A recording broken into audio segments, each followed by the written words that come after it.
It started in a small little shack in South Africa, in the center of South Africa.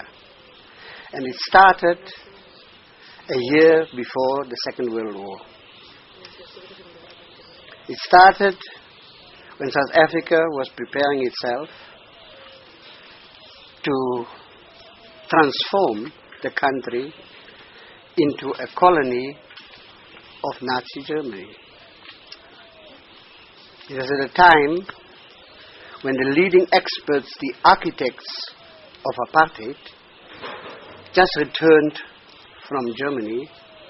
For example, the then Prime Minister, Dr. Verwoerd, or Dr. John Balthasar Foster, came with the ideas, and especially Verwoerd studied psychology, studied the racist laws of Germany to apply them in South Africa. That's the time when I was born. I said I was born in a little shack for a simple reason. My birth itself was a contradiction in South African society. My father came from a family that migrated to South Africa from Britain. He was British. My mother was original, autochthonous of the people of Southern Africa. And I was classified as a colored. So the family immediately were expressing the color bar in South Africa. White, colored, black. And in reality, we were not supposed to be together. Because as the laws continued, whites cannot live with coloreds and coloreds cannot live with blacks. And it actually happened that the law was applied, and my father and mother, their marriage was declared null and void. My father, because he was a teacher, was sent to some other place. My mother was left there with me. And in fact, even she was deported. And very young and small, I lived with an aunt. In fact, I never knew my mother until the age of 14 when I saw her for the first time. My father returned also. And it was even worse. Because in his family, my father's family, they proclaimed to be white. And the other brothers of my father, they married white, and others married Malay, Muslim. And when the white uncles and aunts came from Johannesburg, I had to stay in the kitchen and eat in the kitchen. In any case, it was in very miserable conditions. And what happened, for some reason or the other, genetically, I don't know, I was a brilliant pupil. In fact, I was more advanced than all around me. In fact, with 3.5 years, I was in school. And I was not only in school, I was standing there teaching the children of 6, 7 years the alphabet and algebra. And in fact, when my colleagues or my partners, my pupils, passed to the next class, I passed too, without examination. The trouble was, when I was 6, 7 years old, supposed to go to school, I already passed 3 classes. But then I had a problem with my eyesight.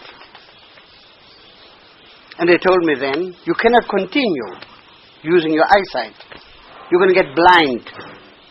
So over me was all this time this Damocles sword.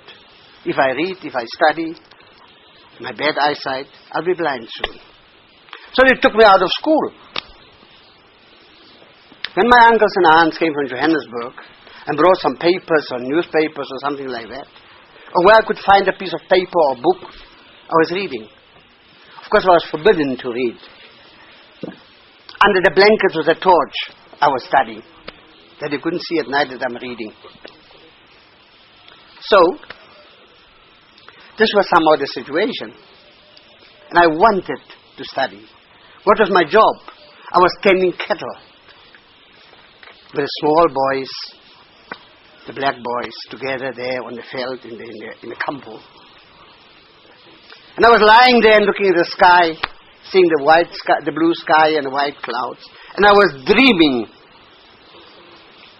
And I was dreaming because I wanted to do something. I wanted to know something. And in that place where we lived was a very dangerous place. It was full of snakes. The famous black mamba of South Africa.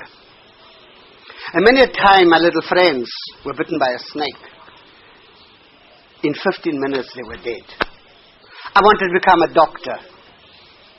But how could I become a doctor when I cannot see properly? But I was dreaming.